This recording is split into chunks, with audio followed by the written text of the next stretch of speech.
Hello everyone, this is Prince Rajput and you are watching CBSE Guru. और आज हम बात करने वाले हैं रेस्पिरेशन इन एनिमल्स के बारे में। जैसे हमने रेस्पिरेशन के फर्स्ट पार्ट में बात करा था कि रेस्पिरेशन क्या होता है, रेस्पिरेशन के कितने टाइप्स होते हैं, रेस्पिरेशन प्लांट्स में कैसे होते हैं and many more about respiration हमने डिस्कस करा था पार्ट 1 में। तो अगर आप नए हैं और रेस्पिरेशन के बारे में आप नहीं जानते हो तो आप इसके फर्स्ट पार्ट को जरूर देखें। राइट, उसका लिंक आपको डिस्क्रिप्शन में मिल जाएगा, या आप आई बटन पे क्लिक करके वहां से इसके फर्स्ट पार्ट को देख सकते हैं। राइट, क्योंकि जब बिना फर्स्ट पार्ट को देखे आप इस पार्ट 2 को देखोगे तो आपको ज्यादा कुछ क्लियर नहीं होगा। तो गाइज, ये जो पार्ट है ना, ये बहुत ही इंटरेस्टिंग पार्ट होने वाला है, रेस्पिरेशन इन एनिमल्स। क्योंकि इस पार्ट में हम ह्यूमन बॉडी में रेस्पिरेशन कैसे होता है, यानी कि हमारे बॉडी में रेस्पिरेशन कैसे होता है, उसके बारे में हम डिस्कस करने वाले हैं। राइट, तो फटाफट हम देख लेते हैं कि रेस्पिरेशन इन एनिमल्स कैसे होता है। तो एनिमल्स ना, डिफरेंट टाइप्स के एनिमल्स होते हैं इस अर्थ पे, और उनके पास different types of respiratory system होता है जिससे वो रेस्पायर करते हैं।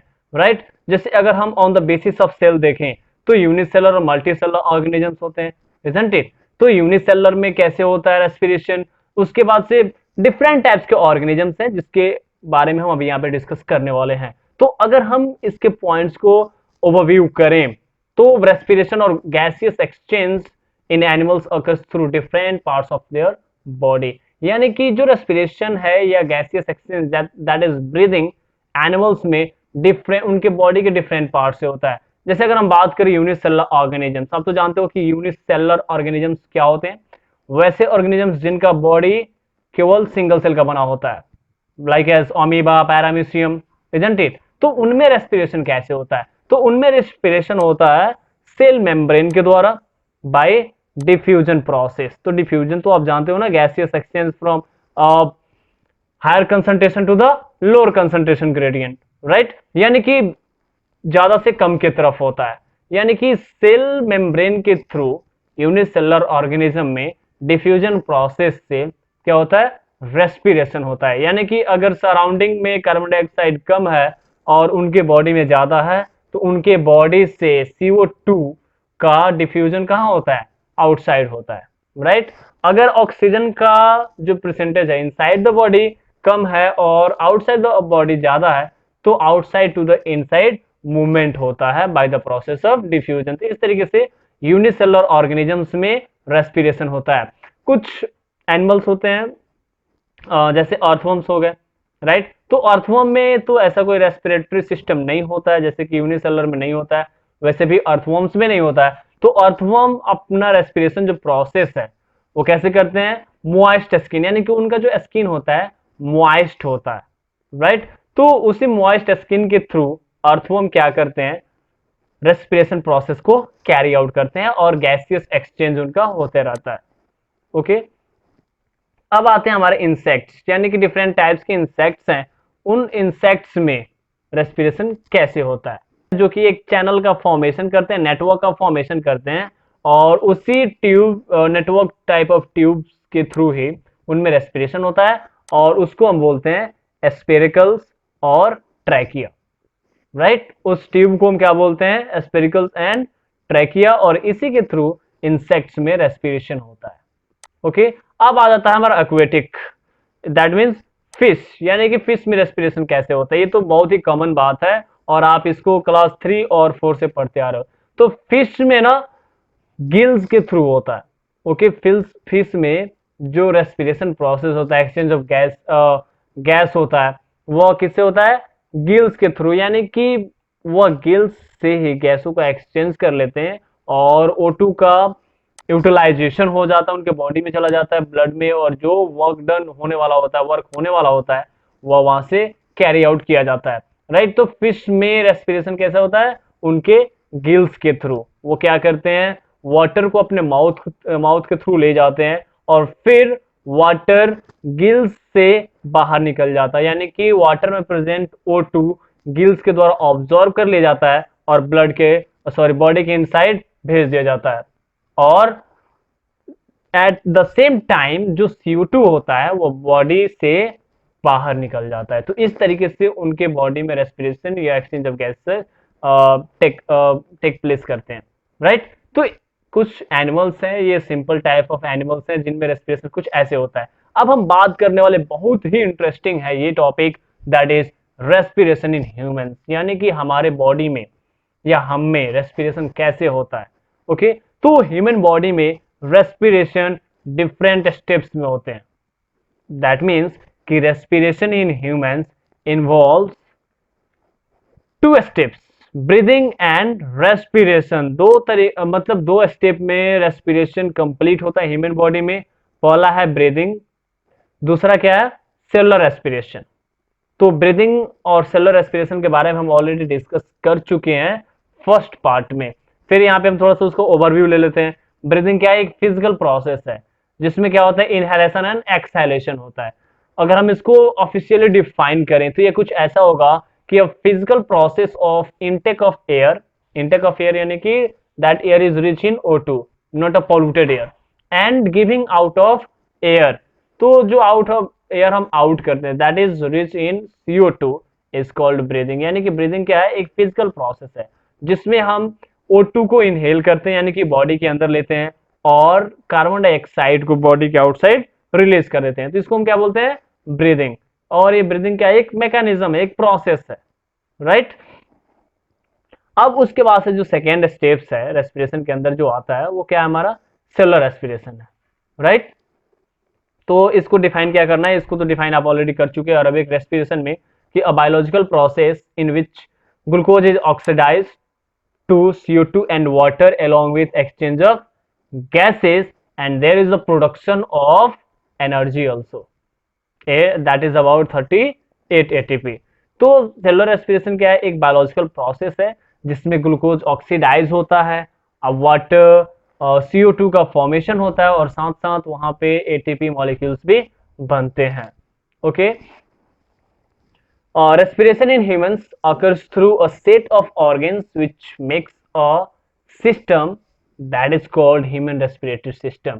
यानी कि ह्यूमन बीइंग में एक सेट ऑफ ऑर्गन्स होते हैं जो इस प्रोसेस को, रेस्पिरेशन प्रोसेस को कैरी आउट करते हैं, और उसी सेट ऑफ ऑर्गन को हम क्या बोलते हैं, ह्यूमन रेस्पिरेटरी सिस्टम बोलते हैं। यानी कि ह्यूमन में होता है प्रेजेंट, इसीलिए हम इसको क्या बोलते हैं, ह्यूमन रेस्पिरेटरी सिस्टम। जो सेट ऑफ ऑर्गन होता है उसको हम रेस्पिरेटरी सिस्टम बोलते हैं। क्योंकि हम ह्यूमन के बारे में पढ़ रहे हैं तो ये क्या होगा, ह्यूमन रेस्पिरेटरी सिस्टम होगा। तो let's talk about human respiratory system. Human respiratory system क्या है, कैसे इसका फंक्शनिंग है, और क्या है इसका introduction, let's have a look.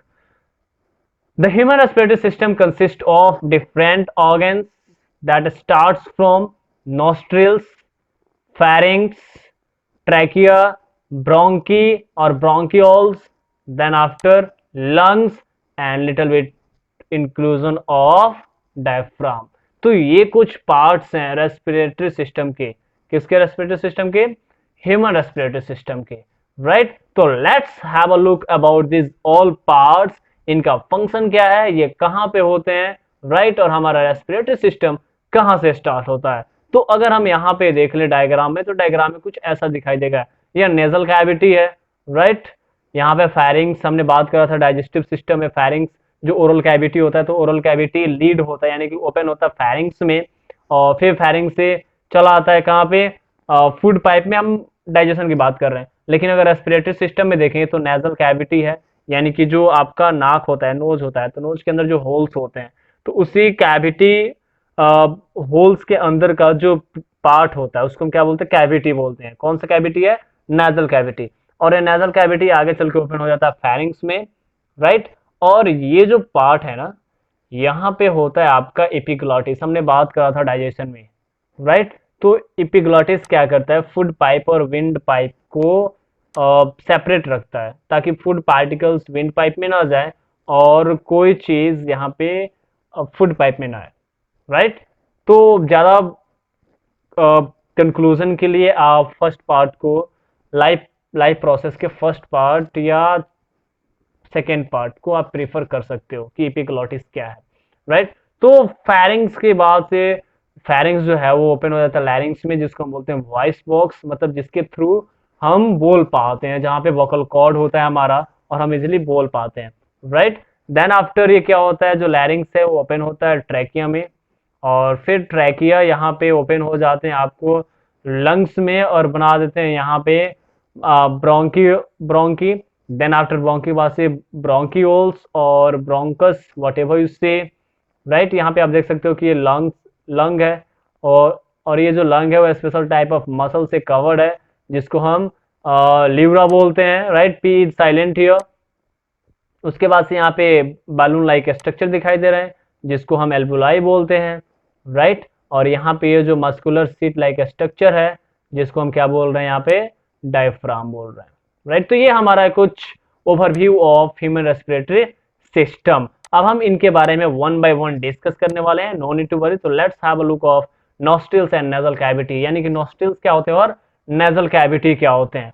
तो नॉस्ट्रिल्स ह्यूमन रेस्पिरेटरी सिस्टम का फर्स्ट पार्ट है जहां से ह्यूमन रेस्पिरेटरी सिस्टम बिगिन होता है, स्टार्ट होता है, राइट। यानी कि हमारे नोज में 2 होल्स होते हैं, 2 holes, you can feel it, you can see it, right. और इनको हम बोलते हैं नॉस्ट्रिल्स, यानी कि जो होल्स होते हैं उनको हम क्या बोलते हैं नॉस्ट्रिल्स बोलते हैं। And the passage in nose behind the nostrils is known as nasal cavity, यानी कि कुछ दूर के बाद से जो एक्सटर्नल जो नोज है आपका, तो ये नेस्ट्रिल का फॉर्मेशन करता है। तो जैसे नेस्ट्रिल खत्म हो जाते हैं तो अंदर का जो कैविटी बनता है उसको हम क्या बोलते हैं नेजल कैविटी बोलते हैं, राइट।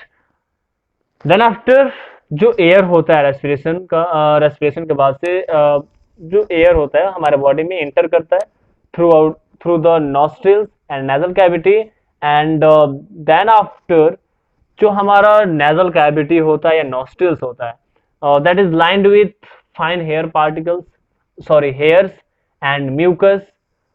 अब यहाँ पे हेयर्स और म्यूकस का क्या फंक्शन है उसको हम लाइन आउट कर लेते हैं, देख लेते हैं कि जो हेयर्स होते हैं और म्यूकस जो होता है वो क्या करते हैं कि जब एयर पास होता है तो समटाइम्स क्या होता है ना कि हम डस्टी एयर, यानी कि अगर हम डस्ट स्टॉर्म में फंस जाएं या जब हम मूव कर रहे हैं और वहां पे डस्ट स्टॉर्म आ जाए तो उस केस में भी हम रेस्पिरेशन करते हैं, यानी कि ब्रीदिंग का प्रोसेस करते हैं, राइट। तो उस केस में डस्ट भी हमारे रेस्पिरेटरी सिस्टम में जा सकते हैं।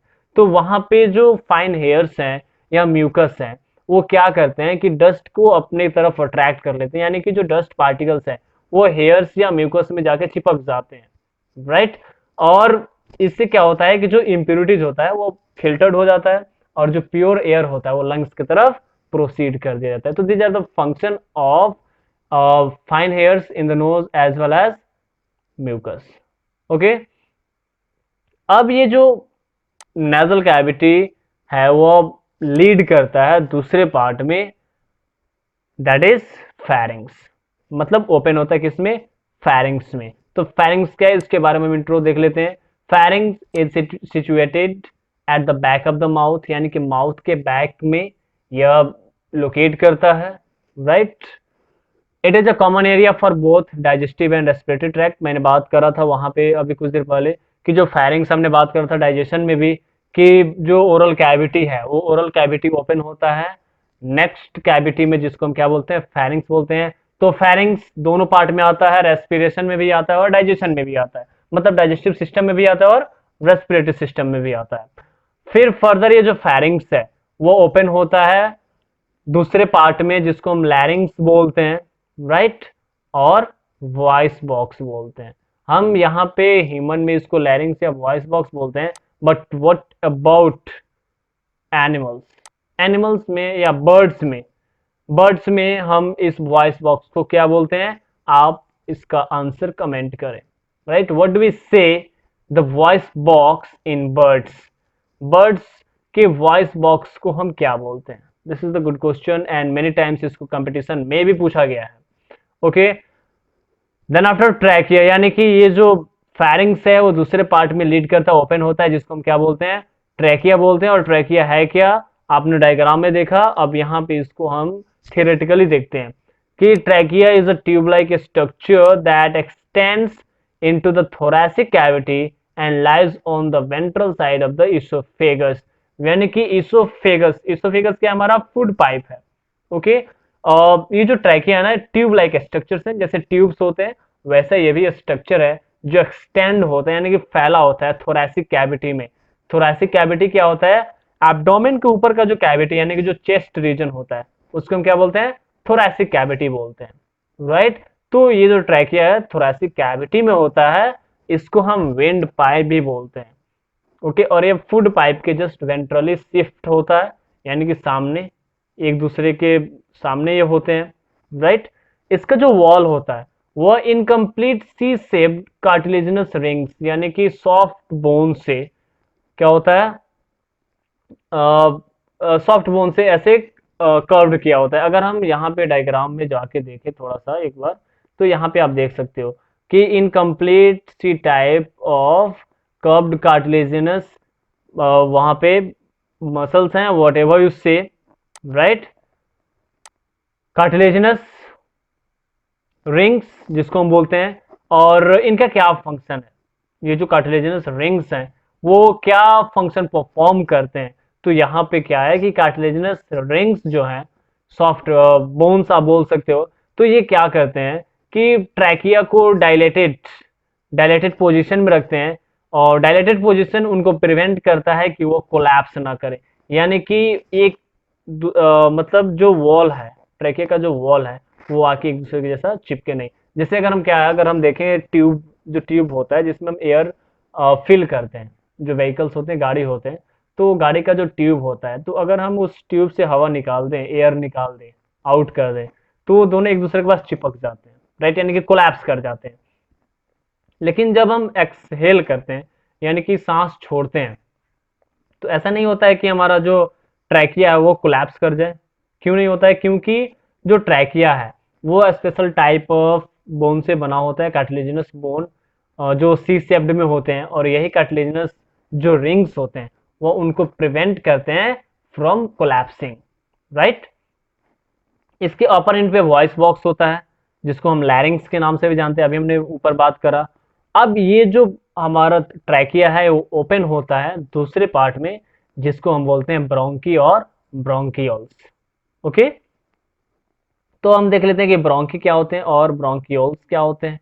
Let's have a look about it, कि the passage of air way, okay, in the respiratory system that conducts air into the lungs known as bronchi, यानी कि वैसा पैसेज जिसमें एयर क्या हो, डायरेक्ट लंग्स को जाए, उस पैसेज को और उस पार्ट को हम क्या बोलते हैं, ब्रोंकी बोलते हैं।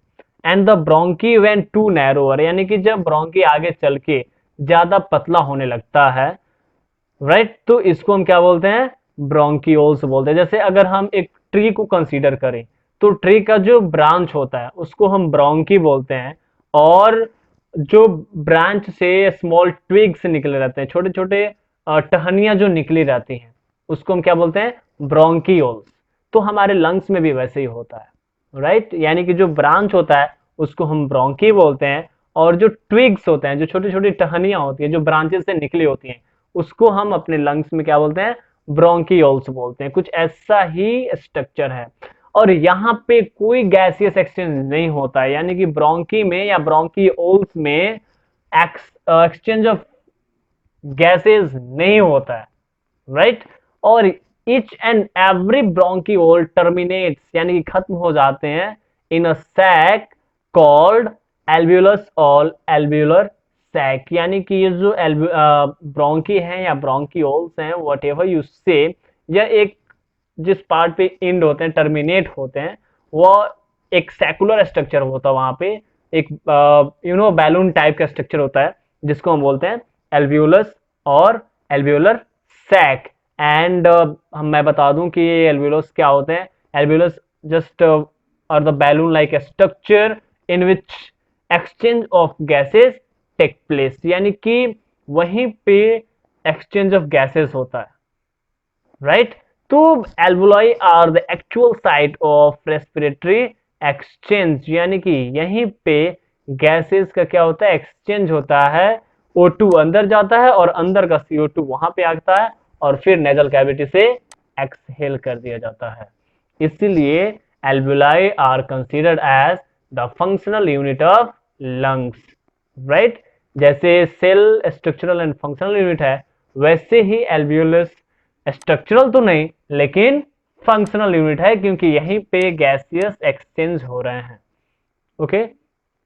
हाँ, ये बहुत ही इंपॉर्टेंट लाइन है, एडवांस लेवल पे है कि about 700 million alveoli present in the lungs. Just imagine हमारे बॉडी में 700 मिलियन एल्वुलाई प्रेजेंट होते हैं, इसलिए हमारा जो गैसियस एक्सचेंज होता है इतना फास्ट होता है।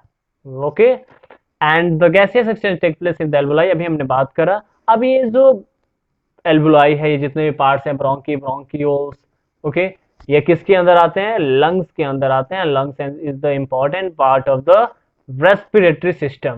तो बात करते हैं लंग्स के बारे में कि लंग्स का इंट्रोडक्शन क्या है, कैसे है ये, कि it is the primary organ of the respiratory system in the humans. यानी कि जैसे हम डाइजेस्टिव सिस्टम में देख रहे थे कि mouth was the primary part, then after वो डिफरेंट पार्ट्स में ओपन हो रहा था, वैसे ही लंग्स क्या है, हमारा प्राइमरी ऑर्गन है रेस्पिरेटरी सिस्टम में। And it is a pair of highly elastic, elastic मतलब जो तनने वाला हो, थोड़ा सा स्ट्रेचेबल हो, हॉलो बैग लाइक स्ट्रक्चर, यानी कि हॉलो होता है, खोखला होता है, बैग के जैसा इसका स्ट्रक्चर होता है, लेकिन यह पेयर में होता है, यानी कि दो होते हैं। हमारे पास दो लंग है, राइट, इसलिए हम यहाँ पे प्लूरल फॉर्म यूज करते हैं, क्या, लंग्स यूज करते हैं। इसका लोकेशन देख लेते हैं। It is situated in the thoracic cavity, thoracic मतलब ये चेस्ट जहाँ पे हमारा होता है उसको हम थोरैसिक कैविटी बोलते हैं, और यहीं पे लंग्स होता है अलोंग विद द हार्ट, यानी कि हार्ट लंग्स के बीच में ही, जो जैसे आप फील करोगे यहाँ पे, तो वहां पे क्या होता है, हार्ट होता है, राइट।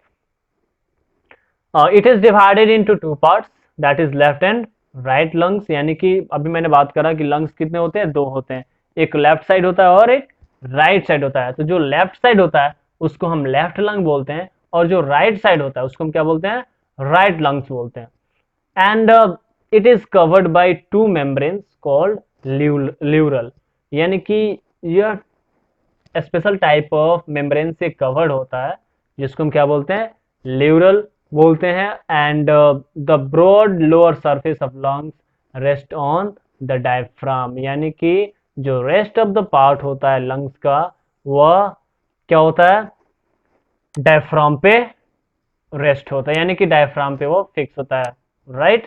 तो यहाँ पे कुछ इस तरीके से होता है हमारा लंग्स, और इस डायग्राम में हम देख रहे हैं कि कैसे होते हैं हमारे different parts of the respiratory system. जैसे हमने देखा था यहाँ पे एंथमोइड साइनोसिस है, ओके, जो कैविटी था हमारा। उसके बाद से टंग देखें तो टंग का अभी यहाँ पे कोई फंक्शन नहीं है। ये थ्रोट पार्ट है, राइट, यहीं पे वॉइस बॉक्स वगैरह है। फिर यहाँ पे ट्रैकिया आप देख रहे हो, यहाँ पे कुछ सी शेप्ड स्ट्रक्चर आपको दिखाई दे रहे हैं, कार्टिलेजिनस रिंग्स जिसको आप बोल रहे हो। यहाँ पे देखो आप, ये क्या है, ब्रोंकी है, ये जो है ब्रांचेस जैसे दिखाई दे रहा है, और इस ब्रांचेस से क्या निकल गए, ये छोटे छोटे ट्विक्स जैसे, यानी कि स्मॉल ब्रांचेस हैं ये, ट्विक्स जिसको हम बोलते हैं, और इसी ट्विक्स को हम क्या बोलते हैं, ब्रोंकियोल्स बोलते हैं, राइट। और यहाँ पे आप देख रहे हो, अभी मैंने बात करा ल्यूरल कि it is covered by two membranes called pleural, यानी कि जो हमारा लंग्स है वो मेम्ब्रेन से कवर्ड होता है। यहाँ पे आप देखो तो ये मेम्ब्रेन है, मेम्ब्रेन दिखाई देगा, और यही मेम्ब्रेन लंग्स को क्या करते हैं, कवर करते हैं, प्रोटेक्ट रखते हैं किसी दूसरे फ्लूइड एक्शन से। और यहाँ पे आप देख सकते हो कि ये ल्यूरा है, दैट इज व्हाट यू से, सिंगुलर। और यहाँ पे जो लंग्स है वो रेस्ट किया है एक मस्कुलर सीट लाइक स्ट्रक्चर पे, जिसको हम क्या बोलते हैं, डायफ्राम बोलते हैं, राइट। और यहाँ पे आपको ब्रोंकियोल्स दिखाई दे रहे हैं, अभी मैंने बात करा था ब्रोंकी एंड ब्रोंकियोल्स, ये जो छोटा पार्ट है इसको हम ब्रोंकियोल्स बोलते हैं। और ये ब्रोंकियोल्स आके टर्मिनेट जहाँ पे करते हैं वहाँ पे छोटे छोटे स्ट्रक्चर्स होते हैं, saccular structure, sac like structure वाले, जिसको हम क्या बोलते हैं, एल्बुलाई बोलते हैं। यहाँ पे आप देख सकते हो एल्बुलाई को अलग करके दिखाया गया है, ओके। यहाँ पे क्या है आपका, ये ब्रोंकी है, फिर यहाँ पे ब्रोंकियोल्स है, और ये ब्रोंकियोल्स जिस पार्ट पे यहाँ पे आके टर्मिनेट कर रहे हैं वहीं पे यह sac like structure, balloon type of structures में क्या हो रहे हैं, ओपन हो रहे हैं, जिसको हम क्या बोलते हैं, एल्बुलाई। और ये जो एल्बुलाई है वहीं पे एक्सचेंज ऑफ गैसेस होता है, और इनका जो नंबर है अबाउट 700 मिलियन होता है एक एडल्ट ह्यूमन में, ओके। तो इस तरीके से क्या होता है कि ह्यूमन बीइंग में गैसेस का एक्सचेंज हो जाता है, और यहीं से जो O2 है वह ब्लड में चला जाता है, और ब्लड का CO2 यहाँ पे चला आता है, और फिर यहाँ से रिवर्स गियर में वो हमारे बॉडी से बाहर निकल जाता है। कौन, CO2। तो इस तरीके से एक्सचेंज ऑफ गैसेस होता है और जो ऑक्सीजन है वो हमारे बॉडी में मिल जाता है और वहीं से फूड का जो ऑक्सीडेशन होता है स्टार्ट हो जाता है। अब आता है हमारा मैकेनिज्म ऑफ ब्रीदिंग, यानी कि ब्रीदिंग कैसे होता है, राइट, यानी कि जो सांस लेने की जो प्रक्रिया है वह कैसे होती है, हम उसको कैसे जाने। तो breathing is also called ventilation. आपने सुना है ना, आप सुनते हो कि ज्यादा हॉस्पिटलिटी की कंडीशन में आप सुनते हो कि ये वेंटिलेशन पे है। तो वेंटिलेशन का मतलब क्या है, सिंपल सी बात है, वेंटिलेशन का मतलब होता है कि ऑक्सीजन रिच एयर को इनहेल करना, राइट। तो ब्रीदिंग में हम क्या करते हैं कि ऑक्सीजन रिच जो एयर ऑक्सीजन रिच होता है उसको हम क्या करते हैं, इनहेल करते हैं। तो breathing is also called ventilation, right, of the lungs, which involves two steps, जिसमें क्या होता है, दो स्टेप्स इन्वॉल्व करते हैं। हमने बात करा था ब्रीदिंग में इनहेलेशन एंड एक्सहेलेशन, यानी कि ऑक्सीजन को और एयर को अंदर ले जाना, और एक्सहेलेशन मतलब कार्बन डाइऑक्साइड को बाहर रिलीज करना। ओके, तो इनहेलेशन क्या होता है और इनहेलेशन के कंडीशन में और इनहेलेशन के टाइम क्या क्या होता है, let's see. During inhalation the intake of fresh air from outside into the alveoli. Okay, यानी कि इनहेलेशन के समय फ्रेश एयर आउटसाइड से इनसाइड जाता है। ओके, और आप बोल सकते हो अगर इनहेलेशन को डिफाइन करना हो तो इस डेफिनेशन के थ्रू आप जा सकते हो कि the intake of fresh air from outside into the alveoli of the lungs is called inhalation. इसको हम इन इंस्पिरेशन भी बोलते हैं। इंस्पिरेशन मतलब इंस्पिरेशन, उसमें हम ऑक्सीजन को इनसाइड ले जा रहे हैं, राइट, इसलिए हम इसको क्या बोलते हैं, इंस्पिरेशन बोलते हैं। Now it occurs by contraction and expansion of lungs, यानी कि यह कैसे कैरी आउट होता है इनहेलेशन, जब लंग्स हमारे कंट्रैक्ट करते हैं, एक्सपैंड करते हैं, सिकुड़ता है, फैलता है। ओके, तो थोरैक्सिक जो थोरैसिक कैविटी होता है वो थोड़ा सा इनलार्ज हो जाता है। जरा सा आप इमेजिन करो, वीडियो देखते समय ही इमेजिन करो, आप सांस ले रहे हो, राइट, यानी कि इनहेल कर रहे हो, तो आपके ये जो चेस्ट पार्ट है, जो थोरैसिक कैविटी है, वो क्या हो रहा है, थोड़ा सा इनलार्ज हो रहा है, राइट, ड्यूरिंग इनहेलेशन। अब जैसे ही इनलार्ज होता है वैसे ही क्या होता है कि जो डायफ्राम होता है स्ट्रेट हो जाता है, राइट। हमारे जो रिब्स होते हैं, यानी कि इन इट इन्वॉल्व्स, यानी कि ड्यूरिंग इनहेलेशन क्या होता है, जो डायफ्राम होता है वो स्ट्रेटन आउट हो जाता है, वो स्टमक को ऊपर टच नहीं होने देता है लंग्स में, राइट। जो रिब्स होते हैं, जो रिब्स बोन होते हैं, वो ऊपर की तरफ रेज हो जाते हैं, उठ जाते हैं। Okay, and the contraction of external intercostal muscles and volume of the chest cavity increases, यानी कि जो इंटरकोस्टल अंदर के जो मसल्स होते हैं वो चेस्ट कैविटी को इंक्रीज कर देते हैं, और जो वॉल्यूम होता है चेस्ट कैविटी का वो भी इंक्रीज हो जाता है, जिसकी ड्यू टू जो एक्सचेंज ऑफ गैसेज है वो इजिली हो पाता है। Then after the air drawn in brings in oxygen which diffuses into the alveolar air, right, यानी कि जो ऑक्सीजन रिच एयर होता है उसको अंदर लाया जाता है और फिर से वो डिफ्यूज हो जाता है किसमें, एल्वुलाई में, और एल्वुलर एयर जिसको हम बोलते हैं। ओके, और फिर एल्वुलाई से वो चला जाता है कहाँ पे, ब्लड में, और वो ब्लड हो जाता है हमारा प्योर ब्लड, और फिर वो हार्ट में जाता है, हार्ट से पंप आउट होता है और पूरे बॉडी को ट्रांसपोर्ट कर दिया जाता है। तो इस तरीके से क्या होता है, इनहेलेशन होता है। अब इसका जो अपोजिट पार्ट है ब्रीदिंग का, वो क्या है हमारा, सॉरी नॉट ब्रीदिंग, इनहेलेशन का वो है एक्सहेलेशन, यानी कि इसमें हम क्या कर रहे हैं, एयर को आउट कर रहे हैं। तो इसको अगर आप डिफाइन करो तो यह कुछ ऐसा होता है कि the mechanism of breathing out of carbon dioxide is called exhalation. Very simple, आप इसको जानते हो। ओके, तो ड्यूरिंग एक्सहेलेशन क्या होता है कि muscles of the diaphragm relaxes, यानी कि इस कंडीशन में जो डायफ्राम के मसल्स होते हैं वह रिलैक्स होते हैं, यानी कि जाके फिर चिपक जाते हैं कहाँ पे, लंग्स के तरफ, कि लंग्स स्टमक से या किसी दूसरे ऑर्गन से आके टच न हो। ओके, अगर हम डायफ्राम के फंक्शन को देखें तो डायफ्राम का फंक्शन क्या होता है, पहला फंक्शन कि यह सेपरेट करता है थोरैसिक रीजन और एब्डोमेन रीजन को, उसके बाद से यह रिलैक्स करता है, कॉन्ट्रैक्ट करता है, कब, जब हम ब्रीदिंग करते हैं। The external intercostal muscles also relax with the result the thoracic cavity reduce, यानी कि वहां पे इनहेलेशन में देख रहे थे कि क्या हो रहा था, जो मसल्स थे, इंटरकोस्टल मसल्स वो रेज कर रहे थे, रिब्स भी रेज हो रहा था, राइट, जिससे जो वॉल्यूम था वह इंक्रीज हो रहा था। अब यहाँ पे क्या हो रहा है, एक्सेलेशन में वॉल्यूम डिक्रीज हो रहा है यानी कि रिड्यूस हो रहा है, और जो साइज है लंग्स का वो भी कम हो जाता है, कॉन्ट्रैक्ट कर जाता है। आप इस चीज को रियलाइज कर सकते हो जब आप सांस लेते हो और सांस छोड़ते हो तो कैसे एक्सपेंशन और कॉन्ट्रैक्शन होते हैं। आप इसको अच्छा से वीडियो देखते समय भी आप इसको रियलाइज कर सकते हो।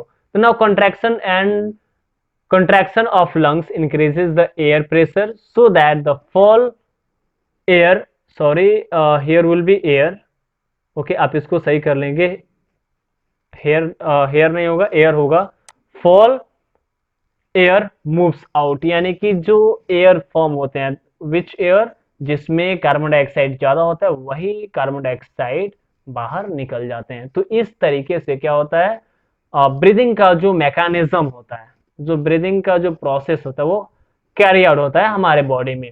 अब क्या है, transport of gases in the human beings, यानी कि ह्यूमन बींग में गैसेस का ट्रांसपोर्टेशन कैसे होता है, राइट। तो हम जानते हैं कि ब्लड में एक पिगमेंट होता है जिसको हम क्या बोलते हैं, हीमोग्लोबिन, और इसी की ड्यू टू जो ब्लड है वो रेड होता है। और इसके साथ साथ हम हीमोग्लोबिन को क्या बोलते हैं, रेस्पिरेटरी पिगमेंट बोलते हैं, which is present in the red blood corpuscles, that is RBC, यानी कि आरबीसी में हीमोग्लोबिन प्रेजेंट होते हैं, इसलिए आरबीसी रेड होते हैं, यानी कि जो रेड ब्लड होता है वह रेड कलर कब आता है, क्योंकि उसमें हीमोग्लोबिन होते हैं। और इसके साथ साथ हीमोग्लोबिन को हम क्या बोलते हैं, रेस्पिरेटरी पिगमेंट। अब इसको हम क्यों बोलते हैं respiratory pigment, because haemoglobin has a very high affinity to oxygen, right, यानी कि जो हीमोग्लोबिन है ना वो ऑक्सीजन को ज्यादा लाइक करते हैं, मतलब कि हीमोग्लोबिन ऑक्सीजन के साथ बाइंड हो जाता है और क्या फॉर्म करता है, ऑक्सी हीमोग्लोबिन, जिसके ड्यू टू ऑक्सीजन क्या है, different parts of the body transport किया जाता है। वहीं अगर हम देखें जो CO2 है वह वाटर में यानी कि लिक्विड में ज्यादा सॉल्युबल होता है, यह हीमोग्लोबिन के साथ पैचअप नहीं कर पाता। ओके, तो oxygen is transported in red in the blood, sorry in the blood in the following veg, अलग अलग तरीकों से यह ट्रांसपोर्ट होता है। 90% इन द कंबाइंड स्टेट, यानी कि sorry 97% in the combined state, किसके साथ कंबाइन करता है, अभी हमने बात करा था हीमोग्लोबिन के साथ ये कंबाइन हो जाता है और फॉर्म करता है, क्या फॉर्म करता है, ऑक्सी हीमोग्लोबिन फॉर्म करता है। और यही ऑक्सी हीमोग्लोबिन क्या करते हैं, पूरे बॉडी पार्ट्स को ट्रांसपोर्ट किए जाते हैं और वहीं से oxygen different cells different organs oxygen को वहां से ऑब्टेन कर लेते हैं और अपना वर्क करते हैं। रेस्ट जो 3% है वो प्लाज्मा में, ब्लड के प्लाज्मा में प्रेजेंट होता है और वहीं से उसका क्या होता है, ट्रांसपोर्टेशन हो जाता है। अब अगर हम दूसरे गैस की बात करें, that is CO2 carbon dioxide, तो यह भी डिफरेंट वेज में ट्रांसपोर्ट होता है like as oxygen. 5 to 7% as dissolve in plasma, यानी कि वहां पे ऑक्सीजन 3% डिजॉल्व था प्लाज्मा में, और यहाँ पे 5 to 7% डिजॉल्व होता है CO2 प्लाज्मा में। 70% सोडियम बाइकार्बोनेट, प्लाज्मा के अंदर सोडियम बाइकार्बोनेट होते हैं, उसी बाइकार्बोनेट में 70% CO2 मिक्स होता है और रेस्ट 23% कंबाइंड स्टेट में, यानी कि हीमोग्लोबिन के साथ यू कैन से फोर्सफुली ये हीमोग्लोबिन के साथ फिक्स होते हैं, ओके, और फॉर्म कर देते हैं कार्बेमिनो हीमोग्लोबिन, और वो क्या होता है कि उस हीमोग्लोबिन के साथ मिक्स होके बॉडी के आउटसाइड रिलीज कर दिया। तो इस तरीके से एक्सचेंज ऑफ गैसेस और transportation of gases human being में होता है। तो गाइस कैसा रहा आज का सेशन, आपने क्या समझा यहाँ पे, ओके। मैं यहाँ पे एक क्वेश्चन रेज कर रहा हूँ, मैंने जैसे बोला था फर्स्ट पार्ट में कि अगर आप फर्स्ट पार्ट देख रहे हो तो ऑब्वियस सी बात है कि वहां से नंबर ऑफ क्वेश्चन अराइज होंगे, राइट। यानी कि जब हम रेस्पिरेशन करते हैं, व्हेन वी रेस्पायर, तो एज यू ऑल नो कि एयर में डिफरेंट गैसेस होते हैं। ऐसा तो नहीं है ना कि हमारे नोज के अंदर कुछ फिल्टर लगे हैं कि चलो जी यहाँ से जाओ अंदर ही जाओ, स्पेशल टाइप ऑफ गैस जाओ बाकी तुम बाहर निकल जाओ, ऐसा कुछ नहीं है। तो अगर हम उस एयर को कंज्यूम कर रहे हैं, राइट, तो वहां पे ऑक्सीजन और डिफरेंट गैसेस का सेपरेशन कैसे होता है, आप इसको कमेंट करके बताएं। ओके, जो हमारा वॉल्यूम है, एयर का जो वॉल्यूम है वो हमेशा मेंटेन रहता है हमारे chest, that is in lungs में। ओके, कभी ज्यादा कम नहीं होता है जिससे हमारे लंग्स कोलैप्स कर जाएं, या जो हमारा रेस्पिरेटरी सिस्टम है वो कोलैप्स कर जाए। इसका आंसर आपको मिल जाएगा इसी वीडियो में, अगर आप पीछे जाके रिवर्स जाके आप देखो तो। ओके, उसके बाद से क्या है कि रेस्पिरेटरी यूनिट किसको बोलते हैं, तो इस तरह के क्वेश्चंस का आंसर आप कमेंट करके बताओ फटाफट। इफ यू नो दैट, अगर नहीं जानते हो तो वीडियो को थोड़ा सा रिवाइज करो, आपको आंसर मिल जाएगा। तो इस तरीके से जो हमारा रेस्पिरेशन पार्ट है दैट इज गोना कंप्लीट हो गया पूरा। और इसका जो लिंक है, राइट, इसके नोट्स का जो लिंक है आपको डिस्क्रिप्शन में मिल जाएगा। उसके साथ साथ जो इसके एडवांस लेवल का नोट्स है वो भी डिस्क्रिप्शन में अवेलेबल होगा as soon as. And then जो असाइनमेंट है, यानी कि इस पे बेस्ड क्वेश्चंस भी आपको डिस्क्रिप्शन में मिल जाएंगे। अगर आपने इसके फर्स्ट पार्ट को नहीं देखा तो आप उसका भी लिंक डिस्क्रिप्शन में ले सकते हैं और वहां से क्लिक करके उसको देख सकते हो। इसके साथ साथ इसके फर्स्ट पार्ट का वीडियो आप आई बटन पे क्लिक करके भी देख सकते हो, राइट। तो आज के लिए बस इतना ही, फिर मिलते हैं हम दूसरे वीडियो में, दैट इज ट्रांसपोर्टेशन कैसे होता है प्लांट्स और एनिमल्स में। तब तक के लिए धन्यवाद, जय हिंद।